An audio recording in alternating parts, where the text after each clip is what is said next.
Buenas tardes, profesor. Mi grupo está conformado por María José Casado y quien les habla Estefanía Bejarano.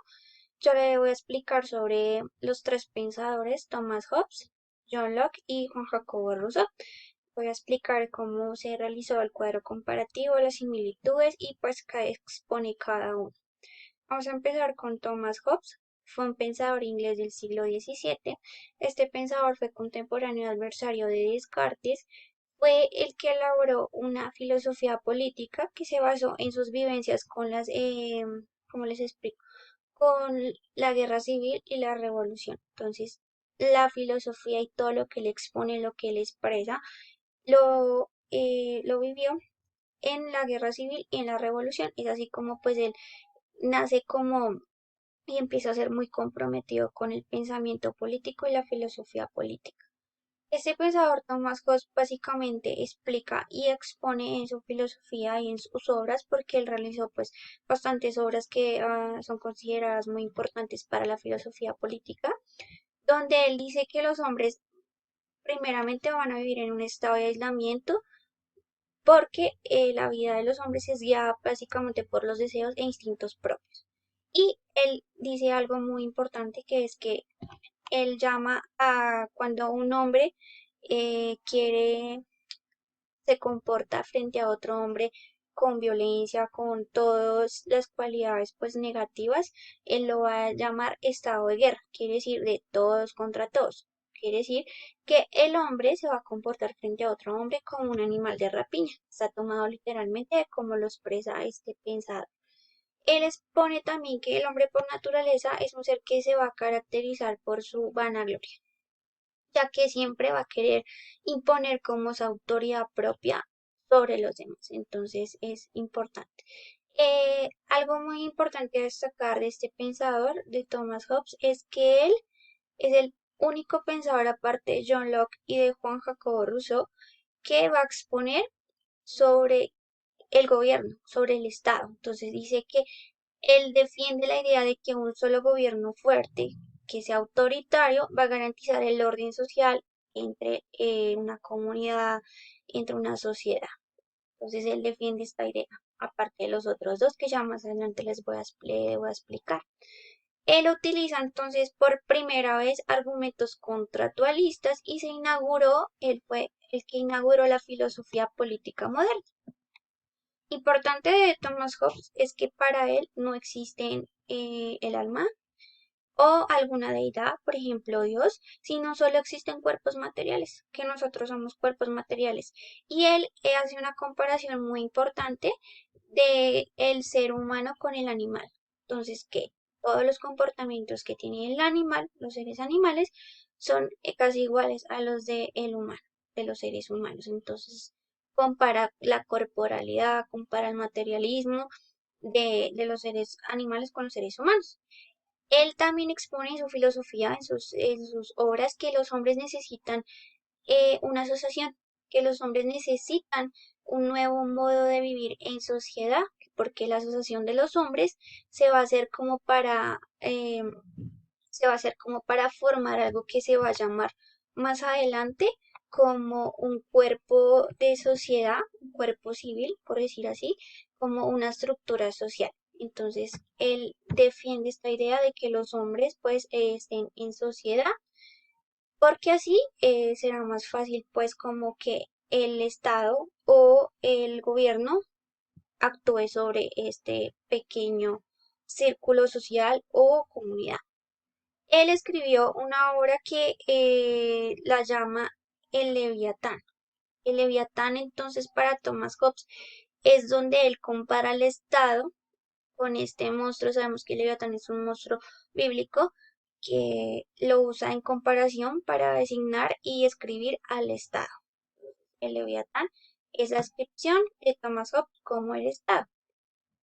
Él expresa que esa filosofía materialista que él piensa no va a tomar en consideración a Dios o una deidad, una divinidad, sino solo todo es material. También él va a hacer algo muy importante para la filosofía entonces política, que es que va a dividir la filosofía en dos ramas, como la filosofía natural y la filosofía civil. Él también va a exponer entonces que el hombre desde que, bueno, llegó al mundo, viene de un caos y de enfrentamientos siempre y que poco a poco es como él ha ido evolucionando y ha ido surgido una estructura social. Entonces, él también expone que una sola persona, un soberano, un rey, un estado, un gobierno, digamos, el soberano, tiene que ser alguien que esté a la altura y que sepa gobernar sobre los demás. Él expone que debe procurar el bien del pueblo por medio, pues, de la instrucción al pueblo y de leyes. Claramente, pues, para mantener en paz la comunidad, la sociedad. Entonces, es importante esa parte del soberano. Él les pone algo también importante y es que si hay un soberano que va a gobernar sobre los demás, entonces que debe haber justicia igual para todos, equitativo, para ricos, para pobres, que digamos que los impuestos sean equitativos, todo igualdad eh, sobre el pueblo, sobre la sociedad. Él expone entonces que la sociedad civil eh, es la que, digamos, es el resultado de el contrato o de la comunidad de los individuos, que son los individuos, o sea, el hombre que por voluntad propia decidieron pues convivir en sociedad bajo la ley o el estatuto de un soberano o una persona que esté pues al mando de esta sociedad. Entonces él dice que el motivo, él explica que el motivo principal por la cual los hombres aceptan la vida en sociedad civil, básicamente es el temor que sienten ante a la autoridad única que se va a levantar sobre, él expone como un gran monstruo sobre ellos, por ejemplo, el Leviatán, como ya lo había dicho. Entonces, dice que la vida civil es muy distinta a la vida natural. Entonces, como yo les decía, él dividió la filosofía en dos ramas, en filosofía natural y filosofía civil. Filosofía natural básicamente quiere decir que es las leyes naturales, lo que es justo, lo que es injusto, lo malo, lo bueno, todo lo natural. Y la filosofía civil es ya como lo que separa el estado de naturaleza, que es como las leyes naturales, lo malo, lo que ya les decía, lo que ya decía, por la sociedad civil que ya después entonces regida por un soberano, ya los hombres buscan la sociedad y quieren vivir en comunidad. Esto por parte del pensador de Thomas Hobbes. Ahora vamos a pasar a John Locke. Entonces, John Locke es un autor inglés, básicamente del año 1632 a 1704. Es el pensador contemporáneo de Hobbes, de Thomas Hobbes. Este es muy importante. John Locke fue el fundador del Estado constitucional moderno.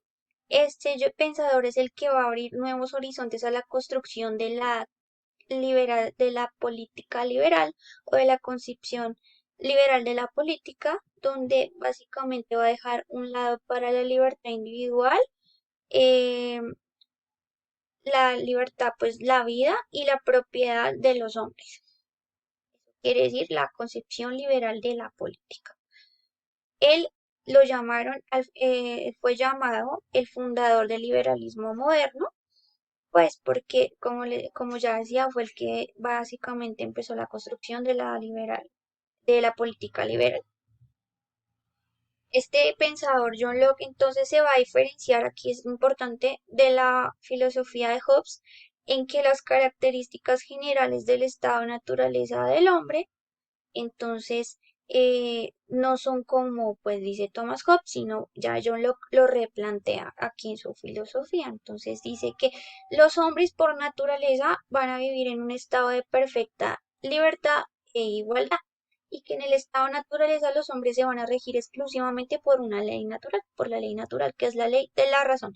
Él dice que ningún hombre tiene que dañar a otro hombre, que pues que le vaya a hacer mal, sí, que lo vaya a atacar o algo, ni a su vida ni a su salud ni a libertad. O sea, ningún hombre debe dañar a otro por posiciones, por libertad, por cualquier circunstancia. Dice que el estado de naturaleza entonces es el que en el estado de la naturaleza va a existir la ofensa y la amenaza como siempre, y que el estado de naturaleza va a evolucionar siempre hacia un estado de guerra, un estado de enemistad y de destrucción entre los hombres. También explica que ese estado natural tiene fases de paz, fases de guerra, fases de obediencia y de desobediencia a la ley natural. Como ya decía, pues entonces la ley natural es la razón. Entonces él explica que el estado de la naturaleza eh, siempre va a tender a hacer tendencia a degenerar en un estado de conflicto, un estado de guerra, cuando los hombres pretendan pues dañar a otros hombres, atenten con la vida o decidan robar pues sus propiedades o sus bienes. Entonces, aquí viene la gran diferencia, también otra diferencia a Thomas Hobbes, que es que John Locke, para él no existe una autoridad común en el estado de naturaleza, sino que cada persona es el juez de sí mismo. Entonces, no es como Thomas Hobbes, que él sí considera una soberanía sobre esa sociedad civil, esa comunidad, esa sociedad de hombres, sino que cada uno en el estado de la naturaleza con John Locke es juez de sí mismo. O sea, eso es como la diferencia súper importante. También él dice que básicamente en el estado de naturaleza, ¿cierto? Va a haber entonces la necesidad de matar, ¿cierto?